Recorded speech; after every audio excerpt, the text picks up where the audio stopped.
మాది జనగాం జిల్లా స్టేషన్ గన్పూర్ మండల్ చున్పల్లి గ్రామం. మాకు ఇంద్రమ్మ ఇల్లు రాలేదు. మా పేరు మీద వచ్చిన ఇల్లు కడెల శ్రీహరి వాళ్ళ కార్యకర్తలు మాకు ఇవ్వకుండా వాళ్ళ సొంతంగా వాళ్ళ చుట్టాలకు ఇచ్చుకున్నారు. నా దగ్గర లిస్టులో పేరు కొట్టేసి కూడా నాకు చూపించిండు. వాళ్ళు కూడా చెప్పారు, కార్యకర్తలు కూడా చెప్పారు. ఒకరు పడని వాళ్ళు వ్యక్తి నాకు చెప్పిండు.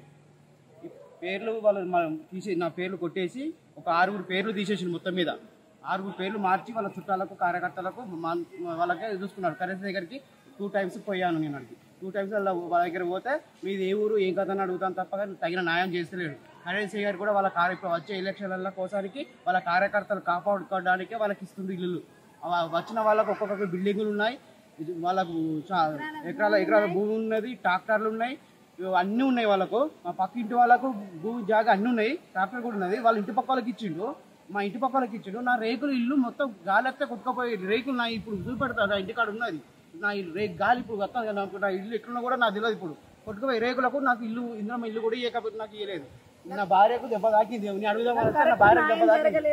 నేను శివునిపల్లి జిల్లా జనగాం.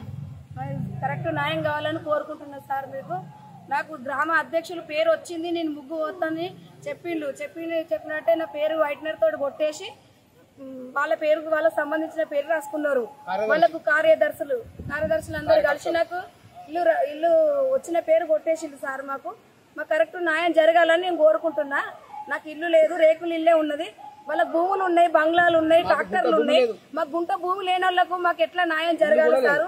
మీ న్యాయం కోసమే పోరాడతాను. న్యాయం కోసం మాకు ఇల్లు ఇస్తే చాలని మేము పోరాడుతున్నాం. మేము ఇల్లు కోసం అడిగితే కూడా మేము పోలీస్ స్టేషన్లో పెడతా, పెద్ద మనుషులు పెడతా అని కూడా బెదిరించింది మమ్మల్ని. మాకు ఇంకెక్కడికి పోతే న్యాయం జరుగుతుంది సార్? మాకు ఇదే న్యాయం చేయాలి.